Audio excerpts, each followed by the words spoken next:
Welcome once again to our seminar on spiritual warfare. Today I want to talk about the area of curses.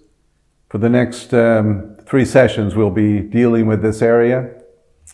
When we talk about the occult, we'll talk more about how this is used also in the area of witchcraft. But curses is a more general subject that I believe we need to deal with more specifically.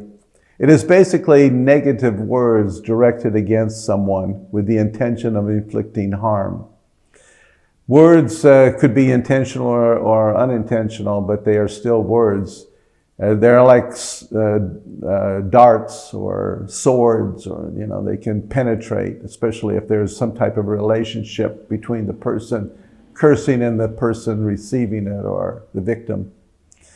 It is important to understand that it can be on the soulish realm, coming from the soul, just out of frustration, out of anger. It could be very carnal in its expression, but it still has an effect, because words have power. And I've been dealing with this over the last number of weeks, and especially in the area of weapons and warfare. But it's okay to repeat it because it needs to be repeated. It needs to be understood very clearly. When we talk about this area of curses, we must see that a curse, to be able to come into a person's life or to have an effect, there must be a reason. There must be legitimacy or legality. In Proverbs 26, verse 2, it says, "Like a sparrow in its fleeting, like a swallow in its flying, a curse that is causeless does not alight." In other words, a curse without a cause does not come. There can be a lot of people saying bad things about us all the time, but there has to be a reason for it to actually have this effect in our lives. There has to be a legitimate cause. When we're talking about this cause and effect, we must understand that the origin of curses can be very positive, God himself, or it can be very negative, Satan himself. So it's important to understand that it has to do with cause and effect. It has to do with consequence. And we are the ones that allow it to come or not, or create the atmosphere in which that curse can actually have its effect. Let's look at the origin of curses today. God is also an origin of a curse. In Deuteronomy 28, and we'll talk about this more in the next session, but in this chapter, it says, if you hear and obey my word, then these blessings will come upon you. In the first 14 verses of Deuteronomy 28, we have the list of blessings. We'll be blessed in the city and the country. We're blessed coming in, going out. We're blessed in our, there's blessings that are overtaking us when we hear God's word and obey it. But then it goes into the rest of the chapter, almost 50 verses. It talks about the consequences for disobedience. And it's the curse. It says these curses will come. And so the curse becomes a consequence. In Galatians chapter 3, when it talks about the curse of the law is good. Romans said that. It says the law is perfect. The law is good. In other words, what God said is true.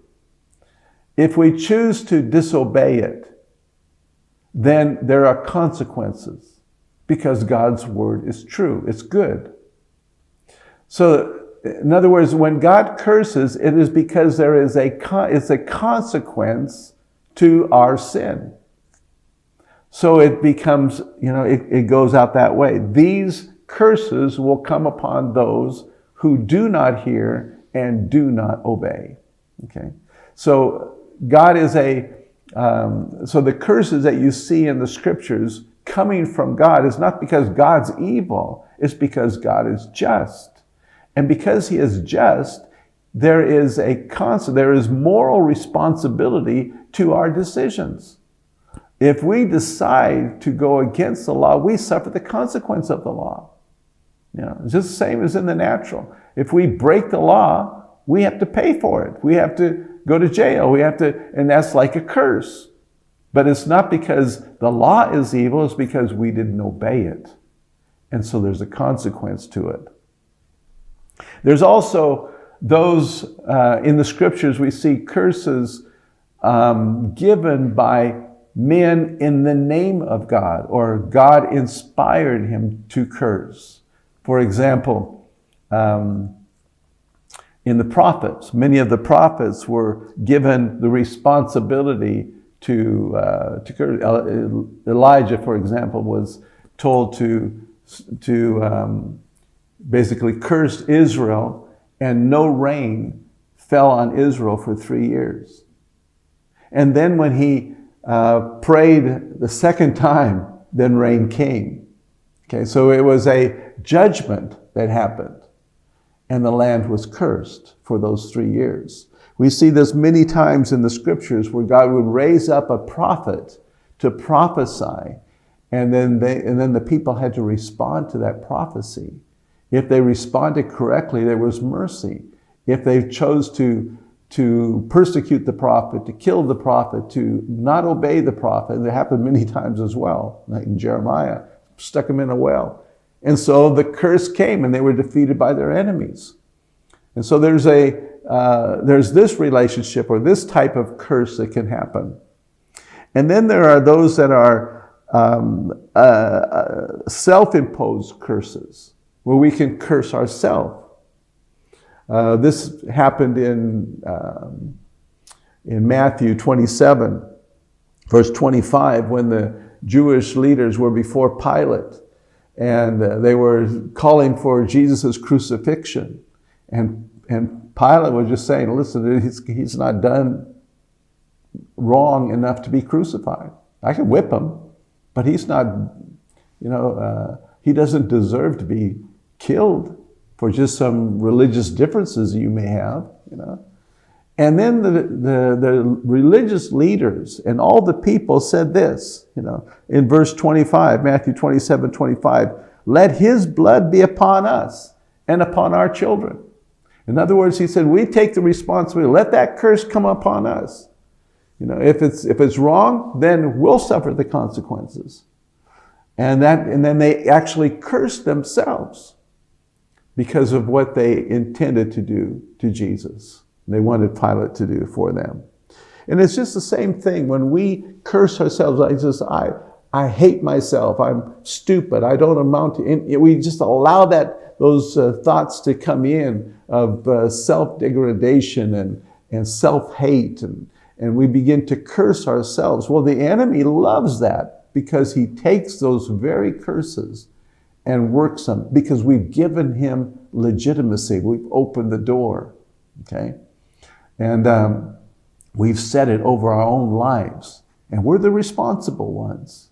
We can't cry to God and say, God, why did you allow this to happen? No, we did it. We opened the door. We have to shut the door, okay? This is what we're going to learn in these next sessions, how to recognize them and how to also shut the doors.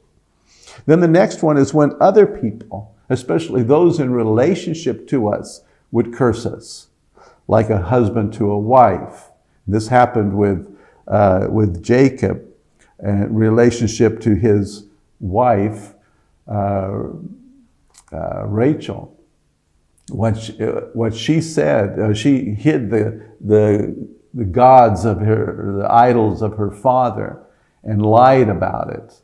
And Jacob he didn't know what was happening, but he just said, well, whoever has your gods, who's taken your gods, well, this is his last day. He will die. He didn't know it was his own wife. He basically spoke out a curse over his wife without even knowing about it. Well, she was able to lie and got rid of her father. Her father went back, but that curse still was there. And when she gave birth to Benjamin, she died in childbirth. In other words, that curse had its effect. over her life. The same thing happened with Jephthah when he didn't have a good history. I mean, he was a scoundrel before, but God raised him up as a judge, as a ruler, to set the people free.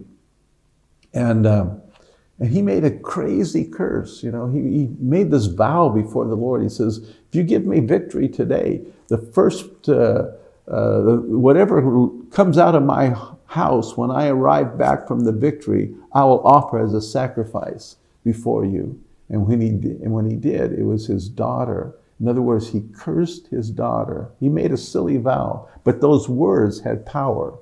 And they were relational. So these are words that need to be recognized. Many times parents raise their children by speaking negative words. You stupid so-and-so, you know, you don't amount to anything. They think that by those words they can somehow control their children or discipline their children. But what they're doing is cursing their children and creating wounds in their mind and in their soul. And and Satan uses that to create a person that is lacking their own understanding of worth and value, and may even sometimes mentally retarded or slower because of these words that have been surrounding him and like a wet blanket holding him down. These curses need to be recognized, but other people can curse. And then there's those generational curses. In Exodus chapter 20, it talks about the sins of the parents being visited on the third to fourth generation. Those sins or those curses that can be passed down, curses of divorce, curses of dependency to alcohol or drugs. These different things, at times I've seen them passed down. They're like curses in a family, generationally, that come down, and they need to be stopped, but they can only be stopped through the authority given to us by Jesus. The blessings, now that's another story, because when you live in that blessing, they also have their effect on generations. And as it says in Exodus 20, up to 1,000 generations. And so the blessing is far more powerful than the curse. In fact, Jesus said, if someone curses you, we'll bless them. Because our blessing is like a weapon in this warfare. We already talked about that. But use that when we see that we've been cursed. And then the last one is the area of satanic influenced curses. And these come through sorcerers, through witches, through evil intended people that just want to, those that are jealous, those that are wanting your demise, wanting you to fail, and they have this intention to do you wrong. And so they speak evil against you. And these curses need to be recognized and to be stopped. So the example of that is Balaam, when he was contracted by King Balak to curse Israel. And yet there was no reason for it. There was no cause. There was no legality. And so his curse was changed to blessing. It was interesting how God kind of turned the table, on Balaam. Even though Balaam wanted it, because he wanted to get the money, he wanted to get the reward, but he couldn't do it. So he devised a way for Israel to sin by sending in the women, Moab, to have intercourse with the sons of Israel. And in doing so, they opened the door through their sin for the actual curse to alight. See, Satan has to have legality. He can't just do things. He must find that open door. For this reason, we need to be well aware of how curses work and what gives them that legality. Lord bless you.